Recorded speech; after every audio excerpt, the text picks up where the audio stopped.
Hey Mary, how you been? I'm doing very well. How about you? I'm doing good. Just been super busy. Just taking it as it goes.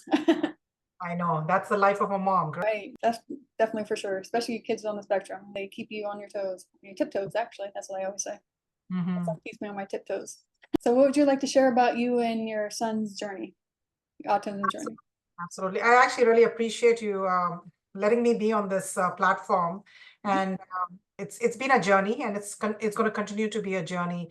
But I'm happy to sort of share what I have done that has worked well for me, and hopefully it can help other moms or parents who are looking for a solution. Mhm. So I'll introduce myself. My name is Mary Wu. You can see I'm from Chinese descent. I actually was born and brought up in India, and Mhm. I came to Canada in 1999. And I'm a mom of, I would say now, two young adults. My son, who is actually on the spectrum, is now 19 years old. And I have a daughter who is actually going to turn 24 years. So I have two young adults, keep me very busy. Professionally, my day job, I work as a human resources manager. And I actually got introduced to nutrition so that I could help my son. So on the side, actually, I'm a nutritionist, and I specialize in helping people who have autism. And I'm also a weight management coach, so helping people to sort of, uh, lead optimal, healthy life. Great. Definitely something that we all need, right? Exactly. I completely believe that health is wealth. And the reason being is I've gone through some experiences in life where I had my mom who had cancer, and I had my mother-in-law and who had cancer too, and my father-in-law had a stroke. And we had some really challenging times, and seeing our family members suffer and then eventually pass away really got me thinking is I need to do something about my health and also the health about my family. Oh yeah, I definitely agree with that. That is something we just opens up our eyes a little bit more when that kind of situations happen. Exactly. And I think even especially for moms like us, it's always about taking care of everybody else, correct? Mhm. And you're always like my child, my husband, house, family, everything else. And we always neglect ourselves. So even I would just even say as parents of special needs kids, you really have to start taking care of yourself first, because if we are not healthy and if we are not in a position to take care of them, then else is going to do? So that's why I started thinking about I need to prioritize my health, make sure that I'm healthy so that I can take care of other people. Yeah, no, that's great. That's definitely how it is. That's a lot of people don't think of that, that your health is actually just as important as your child or your spouse or whatnot. Because Mhm. if you're not healthy, how are you going to actually take care of the others? Yeah. I agree with that.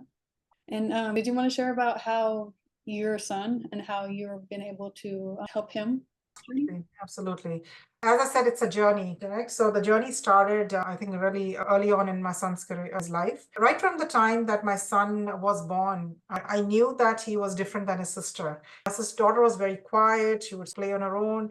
My son used to cry a lot when he was younger, and everything would result in him crying. If he wanted something, he would cry.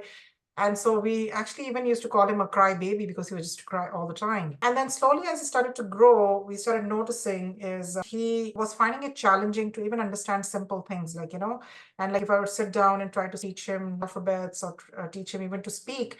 And he actually took much longer. I think it was like 2.5 years when he could really actually speak properly. Because prior to that, he would say things, but none of us understood. And I was really worried because I was like, oh my God, is he going to be able to speak normally? So that's when we started noticing certain signs. But again, like didn't know anything about what the concern would be till the time he actually went to school. So he started kindergarten. And I think in kindergarten, we still didn't know. The reason being when you go to kindergarten, you're most of the time playing, you're really not studying, correct? So I think he went through 2 years of kindergarten. He liked it because most of the time it was playing, and he used to love recess Oh because yeah. it was the time he could go out and play, and he loved playing. And so what happened is when he moved to grade one and where the real study started to happen, he started to really struggle because he was not understanding what the teacher was saying. And as a result, he was not able to do his homework. And then the teacher would be screaming at him at class, and then he would start crying. So I used to be called to the school all the time. And then I'm talking to the teacher, talking to the principal. And so he really struggled. And I tried to really work with his teacher, trying to figure out how do I help my son. And so we were able to make some progress, like put him in some counseling sessions because he had a lot of anger issues. Because what would happen is in class, he would get frustrated and then he would start crying or he'd get angry. And so the teacher was like, your son is very angry all the time. So we had to take him to a counseling program where we can teach him ways that he can express himself, because his expression in anything was anger or crying. That was the only two things he knew. So I started to teach him how to express his feelings, and we did it in the form of drawing. So he liked drawing. So anytime he was feeling angry or something, obviously after he calmed down, we would sort of get him to draw out what he was feeling. And then and then we would talk about it so that we could explain to him, oh, this is how you feel. Next time, what can you do to sort of, change the way you behave? And then the other thing that I still remember is we used to have this little thermometer that the counselor provided. And it had like, I am calm, I am getting angry, now I'm really angry, and then I'm really, really angry. So we would, whenever he would be in that point, we would tell him, point and tell me where you are. And then he would tell us, so we knew exactly like, okay, he's at this point, so we can help him how to deal with his anger, how to help him calm down. I remember I used to even tell him is when you get angry, go to your room, grab your pillow and punch your pillow, right? So at least you don't hurt yourself. Punch it. When you calm down, then we will talk and we'll see how we can sort of help you. So those strategies really helped him, and he started to be a little bit more calmer at school. He still was struggling. Then he went to grade 2, and he had an amazing teacher. So I think that sort of really helped is she knew how to help children with special needs. So I remember her name was Miss Prescott, and she would even spend time, lunchtime when she could go for, kids went for research, she would hold my son back, and then she would sit with him and teach him. And then she would also connect with me, and then she would tell me, work with your son on these things. So that grade 2 was really helpful because we were really able to bring him up to the standard of that class, and he started to do well. Then in grade 3, what happened is he had a really terrible teacher. And the teacher was never in class. She didn't really know how to sort of, help children who had special needs, and was not at all very helpful. So it was a lot of challenge trying to work with her. So eventually I started to figure out that he was having some difficulties with learning. And so my pediatrician for my son recommended I get him a psychological assessment done to see maybe he has learning disability. So I got that assessment done, and based on that, it came back that he had short-term memory issues and he had learning disability. So in our school system, what is needed is for any child to get support, they need to be identified first. So that's what we did, is got him identified so that he can start to get some support. So he would then go into the special education class, and there was a teacher over there who would work with him and help him out. And that sort of really helped, because at least he was starting to improve with regards to his education. But what would happen is he would be really calm at school, and he would do whatever the school required because he didn't want to get into trouble. But then I noticed that when he would come back home, then he would be tired, and he would start to get angry and all that kind of stuff. And what I didn't realize at that point in time, what I used to do was he would come back home, and then I would tell him, have your snack, relax for maybe some time, and then you're going to sit down and do homework. And it was just a challenge trying to get him to do homework, because he used to be tired, cranky.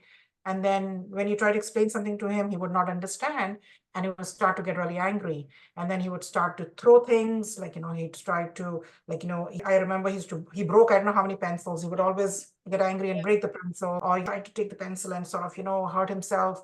So every day it was a challenge. And for me, every day I was getting heart palpitations, and I was getting scared because I was thinking I may get a heart attack. So some days I would just run down to the basement, lock myself down, and just sit there to calm myself down so that I could then come back and do whatever I needed to do. And this was and I was getting so scared because I was thinking, if something happens to you, what's going to happen to my son, correct? So that was always that worry in my mind. I tried to work closely with the school, but the school wasn't very supportive, very helpful. So it was an uphill battle. So that's when I was trying to figure out, what do I do? And so I registered him with the Learning Disability Association, and I would take him there for some social skills classes. But I noticed he had some interesting behavior, and I wasn't sure if it was part of learning disability. So once what happened is we have a basketball hoop in our driveway, and he used to love to play over there in the summer. But I started noticing is he doesn't like to go to the park. He doesn't like to see people. He started avoiding people. And then one day there were some people just passing by our house and he saw them and he ran and hid in the garage. And I was thinking, that is really odd. Like, why is he doing that? Because when he was a kid, he used to love to go to the park, love to interact with people. But as he was growing up, he was starting to withdraw. So what I did is I spoke to the psychologist of the Learning Disability Association and I asked her, like, is this a learning disability behavior? I need to see how I can help him. And then she told me this behavior has nothing to do with learning disability, but he may have something else. And you need to get him to be assessed. He does have learning disability, but he has something else too. She didn't tell me what. And I'm thinking, what do I do now? I don't even know where to start. So what happened is I started thinking, and I remember there was a colleague of mine, and she had a child on the spectrum. And I remember she used to always give me a ride back home, and she would always talk about her son. And so I started thinking about those conversations, and I thought maybe I start with her. I talk to her, maybe she can guide me in the right direction. So I remember meeting with her, and I told her, this is my concern. This is what the psychologist said. I'm not sure if my son has autism. I know that your son has autism. Can you tell me a little bit more about it? Yeah. So what she did is she actually gave me a book, and that book was all about autism. She said, take this book, go home and read it, and see if it may help you in any way. So when I went home and I started reading, it started talking about, I guess, behaviors that children with autism have. And I started noticing everything that they were saying is what my son was doing. Wow. So I started thinking, does he have autism? I'm not sure. So what I did, I went to the library, and any book that said autism, I brought it back home and I started reading. And the more I read, I started realizing why my son was behaving in a certain way. And so then I said, you know what, I think I need to get him assessed because maybe he has autism. So I took him to our pediatrician again, and that pediatrician sort of specializing in development disability. So that's how he was able to help me with his learning disability. So when I went to him, I let him know that this is what I have discovered, and this is what the psychologist is saying. Can you please assess him? So the doctor went through the assessment, and he eventually assessed that my son has autism. However, he's on the high functioning. And then I said, what do I do? How do I help him? And then the doctor said, you need to put him on medication. And I was like, oh, let me think about it because I just need to even digest this information, correct? And my son by then was already 10 years old. So what I did is I thought, I don't know anybody who has a child with autism with the exception of that lady. I want to learn, what do I do? Whom do I contact? So what I did is I went on Facebook, and there were these sites where there were a lot of parents who had children with autism. So I joined that group. I started sort of reading what everybody was saying. But what was happening was a lot of parents were medicating their children. They were talking about a lot of side effects. They were talking about all the challenges that they were experiencing. And I started to feel depressed because I was reading more and more about this, and I was losing hope. And so I said, I can't be in that frame of mind. I have to be strong to help my son. So what I did is I came out of that group, and I said, I'm going to just find those solutions myself. So what I did is, and I was trying to find a parent who had a child with autism. And somebody told me there was a lady who had 2 sons with autism, but she wasn't ready to talk to me. So I felt very lonely, no information, and really trying to figure out what do I do. So what I did is, first of all, I started praying to God. I said, God, you need to guide me and guide me in the direction that I can help my son. I definitely had that belief in my mind is I'm going to make sure that my son is successful in life. He's independent. Because I'd also seen one of my colleagues who had a grown-up child who had autism, and he was really dependent on his father because his father had to retire and then just take care of him. So I wanted to make sure that I could help my son so that he could be independent, so that tomorrow when I'm gone, I don't have to worry about him. I said, what do I need to do? I have to figure those things out. So I started doing a lot of research online, reading articles, looking at diet. And that's when I got introduced to a nutritionist. And I didn't know what nutritionist did, but I said, I definitely don't want to put him on medicine. So if the nutritionist can teach me something that I can do naturally, I'm willing to do it. So we had a meeting with a nutritionist. And what we did is we decided as a family that we're going to take care of our health.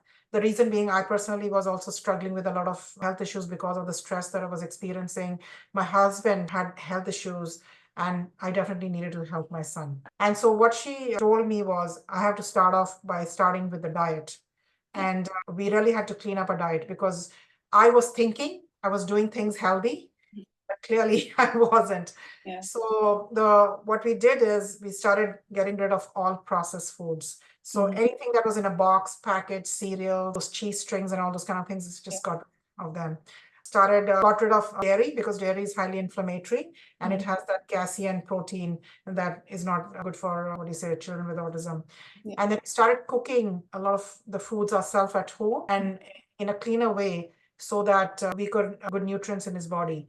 And in the beginning, it was challenging because my son used to love junk food. He would be eating, we call him the hamburger boy because he used to eat hamburger. He can eat breakfast, lunch, dinner hamburger. So in the beginning, it was really challenging because when he didn't see his hamburger, he would get angry, right? And children with autism, they're very picky eaters. They will not eat everything. So for him, it was hamburgers and fries or chicken nuggets and fries. And so when he doesn't see those foods, he's angry. And then you're trying to give him some healthy food to eat. He doesn't want to eat.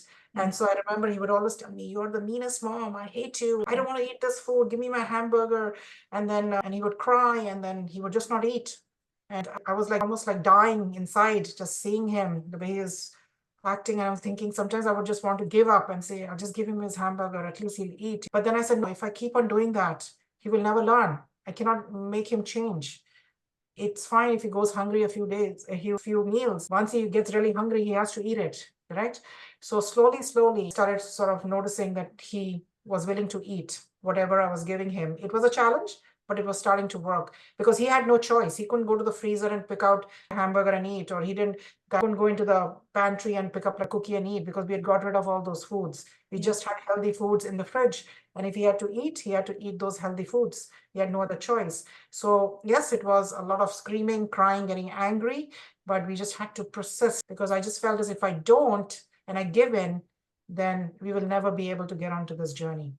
And then what I did is the nutritionist had recommended some supplements to start giving him.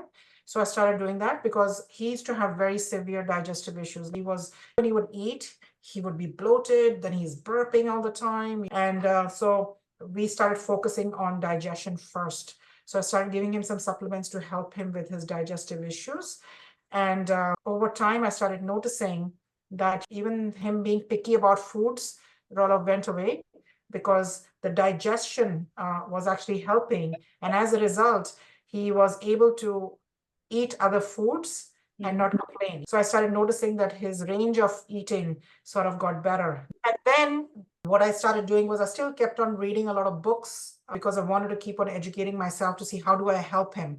Because my son did not know any life skills. I had to give him a shower himself. He could wear clothes, but even the buttons, he would button incorrectly. Like he always wore shoes with Velcro because he didn't know how to tie a lace. So what happened is I actually read a book, and it was a book by a person, a mom, who actually had an autistic boy, but she was also a special ed teacher. So she wrote this book, and I still remember this phrase she said. She said, "Your child is no different than any other child. The only thing it's going to do is going to take a little longer to learn, but he can do everything that he wants to." And eventually, she shared in the book how you could teach your child different life skills. She gave examples of what she did. And then she also talked about how her son actually went to university to study. So when I read that book, you know what, my hopes went up because when my son was diagnosed with autism, I'm telling you, my expectation of him from here went down there. Because I was just thinking now I can't expect anything from him. I don't even know what he's going to be capable of doing. But then after I read that book, I was like, no, if she can do it, I can do it. And then I started thinking, this is what the future of my son's going to look like. And I'm going to make sure how hard I have to work, but I'm going to make sure that he's going to be like that boy. And so slowly I started. So they teach you in that book, she talked about every skill you teach, just teach one skill at a time. So if you want to teach him how to take a shower, just focus on taking shower and nothing else. Because with children with autism, they need to practice. They need to keep on practicing till it becomes a habit, correct? Because they are very habitual kind of people. They like everything regimented, correct? So that's what I did. I started off with teaching him how to give a shower. So first I would show him how he needs to take shower. And then slowly, I started telling him, you need to do it. I watch you and give you some feedback, what you need to do. And so he started eventually taking a shower on his own. And once he was able to take shower on his own and be clean, then I move on to the next thing. So I taught him how to, because he started noticing children wearing shoes with laces. And he says, Mom, I want to wear shoes with laces. And I'm thinking, you don't even know how to tie a lace. Yeah. So then what I did is I went on YouTube and I found some videos where they teach you how to tie laces in the easiest way. So what I did, I started practicing myself how to do it. And then once I figured out how to do it, then I said, okay, I'm going to teach you. So then we got him a shoe with laces. And then every day at home, we practice every day, practice till he knows how to tie the lace. Yeah. So once he learned how to tie the laces, then I said, now you can wear this to school, because in the morning you're in a rush, he has to tie laces and I don't want him to get frustrated. So once he learned it, then he could wear his shoes with laces and he can go to school. That's great. So that's how I taught. I remember we taught him how to wash dishes. And in the beginning, he doesn't even want to touch the food on the plate with his fingers, correct? Yeah. So what he did, we got him gloves. I said, you wear gloves, you can't touch anything. And then we said, oh, let's get you a brush so you can then clean the plate with the brush and then use the water and everything. So in the beginning, he washed the most dirtiest plates. And I remember my husband saying, let me wash, I can wash it much cleaner, let it be. He doesn't need to do it. And then I said, no, he has to eventually wash his own dishes. He has to learn how to do it. So if you do that for him, he will never learn. Yeah. So I would just make him do it again and again. And so every day he would, if he didn't wash it clean, then I'd give him feedback and he would go back and wash it again. So every day we got him to wash his dishes till the point that today he washes the cleanest dishes. So I always joke is if you don't get a job, you'll definitely get a job as a dishwasher. So that's really what I did is everything that I wanted him to learn, I made sure that I taught him one at a time and kept on getting him to do it again and again till he almost mastered that skill before moving to something else. So that way I started noticing is that he was able to iron his clothes. So we'd get him to iron his own form, taught him how to do laundry. I even would put step-by-step instructions. And then I stuck it onto the washing machine and the dryer. And then I would show him, you need to do step 1, step 2, step 3, and just follow that and do the laundry. So he was able to do the laundry and now he can do it himself. So we don't need that paper anymore. So we got rid of that. So just certain simple things to teach him skill. And today he's at a point where he's actually in university. Second year, actually he's going to start second year university next month. And he's studying massage therapy. He drives himself to college every day. And he's self-sufficient. I don't have to teach him. And he's doing amazing. And his memory has really improved. And I would definitely give a lot of credit to nutrition. I actually, as a result of my son Jaden, I actually went and studied to become a nutritionist because I wanted to see how can I help him, and definitely changing his diet, incorporating some good quality supplements. I was able to improve his digestive issues, overall health, his brain function, to the point that his short-term memory issues got resolved, and he's doing so much more better today. No, that's great. That's the key. You got to just figure out how your kids work, basically, how they learn. I always say my son, he taught me how to teach him, learning him how to get him to where he is now. I know it takes a lot of patience, a lot of time, but I mean, you did amazing. And I know you wanted me to share what I'm really proud of him about. I think there are a few milestones. One is definitely when he graduated from high school. He studied on his own. I never taught him. He did everything on his own. He was able to graduate with honors. And in Canada, in the province that I live, there's something called Ontario Scholar, is when all of your grades are above 80%. So he was able to graduate as an Ontario Scholar, as well as with honor roll. So that's the first achievement. I think the second achievement was actually passing his driving exam, because it's very, very daunting. I remember he actually gave the exam 3 times and he failed. And he actually had gone with his dad. So I said, the next time I'll go with you. But I kept on, I think, working on his mindset too. I kept on telling him, Jaden, you have to visualize yourself passing that exam. You have to visualize yourself being successful, because he used to always tell me this too, is, oh, Mom, I have autism, I cannot do this. And I used to always tell him, you cannot give me that excuse. You are capable of doing anything that any other child does. You just have to put in a little bit more effort and you have to believe that you can do it. So the 4th time when he went to give his written exam, he was able to pass. And then he gave his driving exam, and within 1 test, he was able to pass. Wow. So that's the second achievement. And I think the third achievement is him being able to study massage therapy, which has so much of science in it, and be able to do it well. I'm really, really proud of him. Wow, you're definitely goals. That's every mother's dream, to get their child to where you have your child at right now. I'm getting there with my son, but he's still young. He's still 13. He's just making them believe they are as good as anybody else. Because the problem is when a child has disability, and how I feel the community, the environment is so bad, they always put them down, right?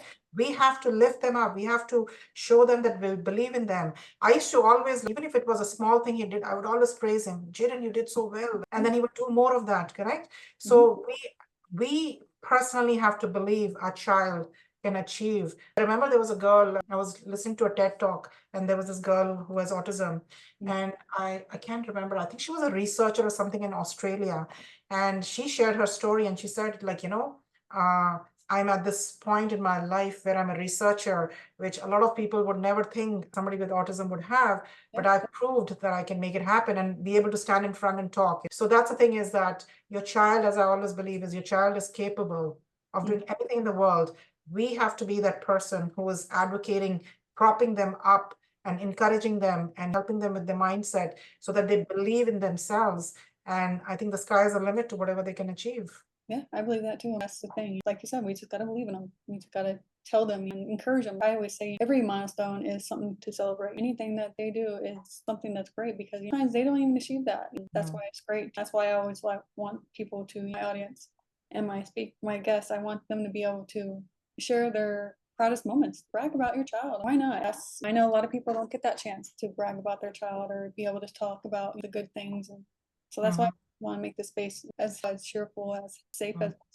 And keep on telling them so that they keep on believing in themselves, right? Because society, school, kids are bad. I remember my son was being bullied in school, and these kids were really mean to him.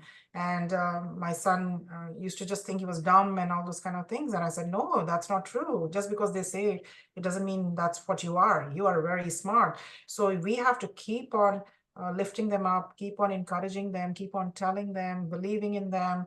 I even used to tell my son when I used to drive him to school, I used to say, you need to have affirmations. And he has a little board where he studies, so he has it on the top. And I remember he wrote some little post-its on the thing that I'm going to be successful, I'm good at this. So he wrote affirmations on the board, and he could see it every day of what he was achieving. So it's very, very important that we need to get our children to start believing in themselves, because they have so many skills, like that we just have to nurture them and bring it out so that you can see the best version of themselves. You got to learn how they learn the best. That's why I always say, so did you want to share with the audience and how the best way to get a hold of you? Because I know I'm going to put a description, like bio of you, and also a way to get a hold of you, but did you also want to include something? Absolutely. Yeah. If you want to reach out to me, obviously you can either text me at 416-899-5240, or I have a email, which is marywunutritionist, nutritionist, one word, @gmail.com. I'm happy to connect with you, whether it's just as a parent needing somebody to just talk to, or if you need any advice with regards to nutrition, I'm happy to do that, or any things that I have done that has helped for my child, I'm happy to share with you. Great. That'd be awesome. I'm sure a lot of people will like to take advantage of that one. Definitely. I think we need to stand together and sort of, share our successes, share our challenges.